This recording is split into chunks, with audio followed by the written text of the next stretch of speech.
How's it going, everyone? Thank you for tuning in. If you are new to the channel, make sure to subscribe and watch to the end of the video to stay up to date on your stimulus checks. Today we are talking about the second stimulus check update and unemployment benefits that may come from a new bill. Today is election day. Soon the winner of the election will be named and the next president of the United States will be chosen. This may affect whether or not a second stimulus check will be sent out sooner or later. If Trump wins, then we will see progress on a second stimulus check go much quicker now that the Democrats won't have any reason to delay the bill anymore. If Biden wins, we will still see progress on the second stimulus check since the House will be more than happy to pass a bill if their candidate wins. Either way, a second stimulus check should be passed in November. The main reason the second stimulus check hasn't been passed already is because thanks to the election, both sides are able to use it as a political strategy to make the other party look bad. Pinning blames on each other back and forth in an attempt to make the other party look like they are hurting the American people. Some are saying that if Trump loses, he will not pass another bill out of spite or anger of losing. This we will have to see after the election results. If Trump wants to leave on a good note and if he truly cares about the people, then he will pass a stimulus check no matter what. If Biden wins, he says he will get stimulus checks out to people almost every month if they need to, but only if the pandemic is bad enough to lock down the country again, which by the way will make us lose even more jobs and hurt the country even more, all while not helping stop the virus. If Trump wins, we should see a check pass shortly after the election once Congress comes back.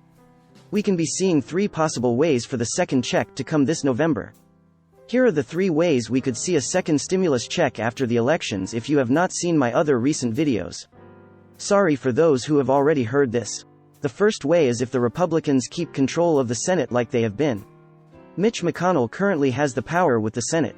Both sides have been under extreme public pressure to pass the next stimulus bill, which might contain a second stimulus check. If McConnell properly arranges his Senate after the election, then we could see a bill being passed. If not, then negotiations will continue into the new administration. McConnell said on Friday that he expects a package right at the beginning of the year. Unless the pressure overwhelms Congress, then the bill might have to be forced to pass, unless Trump wins the elections, as he said he would get out a second stimulus check faster as soon as he wins.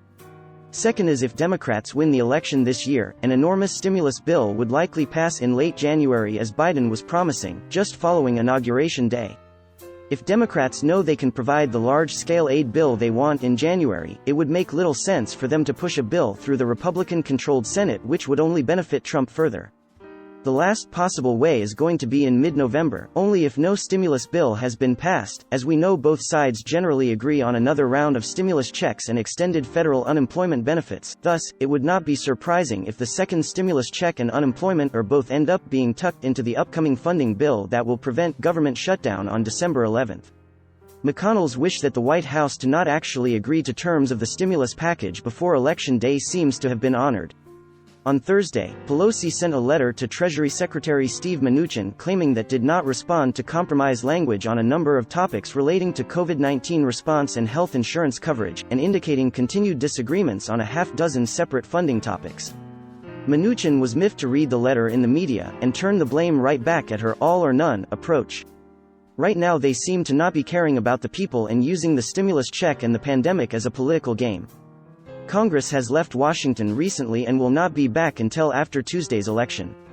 So despite record numbers of new cases and the threat of fresh winter economic restrictions hitting the economy and the people's wallets, while lawmakers may not send relief before the election, Pelosi still signaled to Mnuchin that she wants to continue discussions after the election.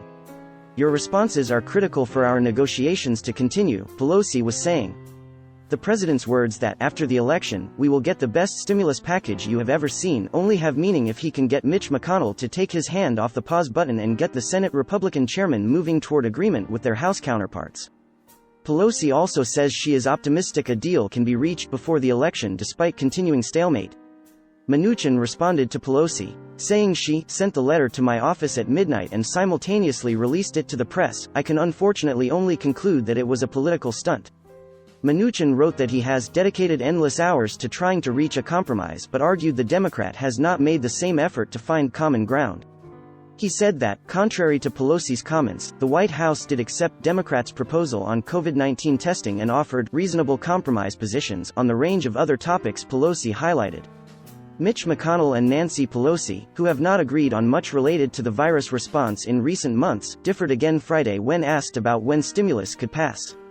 McConnell told Hugh Hewitt that he expects to handle relief right at the beginning of the year, with legislation targeted particularly at small businesses that are struggling and hospitals that are now dealing with a second wave of the coronavirus. At the same time, President Trump pushed for even more rapid passage of stimulus than the top Senate Republican and Democrat did. Speaking to reporters Friday, Trump claimed, "We will have a tremendous stimulus package immediately after the election.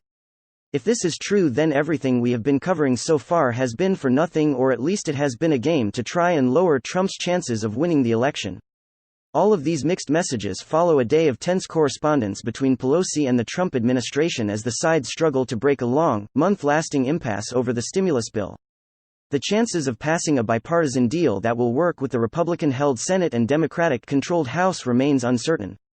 With two different sides that have different ideals and so-called agendas, to be able to pass a bill that will give the winning side the upper hand is unlikely. Pelosi said she expects Congress certainly will have something done at the start of the new presidency. And, "We don't want to have to wait that long, because people have needs." The winner of the presidential election will get inaugurated on January 20, and Pelosi said she believes Joe Biden will take the oath of office that day. Basically, she is not passing a stimulus bill to try and hinder Trump's chances of winning. By believing Biden will win, she is using the lives of the American people as a political stunt. Progress toward a relief deal ground to a halt in recent weeks as Republicans and Democrats differ over how much money they need to inject into efforts to slow record new infections in the U.S. and boost a sluggish economy. Despite this impasse, negotiators have acknowledged they will need to send aid in some form eventually. But of course, not before the elections are over. While Pelosi is widely expected to lead a Democratic majority in the House next year, the Senate and White House both could change hands after Tuesday's election. Congress has failed to pass new relief funds for months despite a lingering economic crisis that has left millions unemployed and scrambling to cover bills. New cases on Thursday hit another U.S. record, 88,521, raising the specter of fresh restrictions to limit the spread.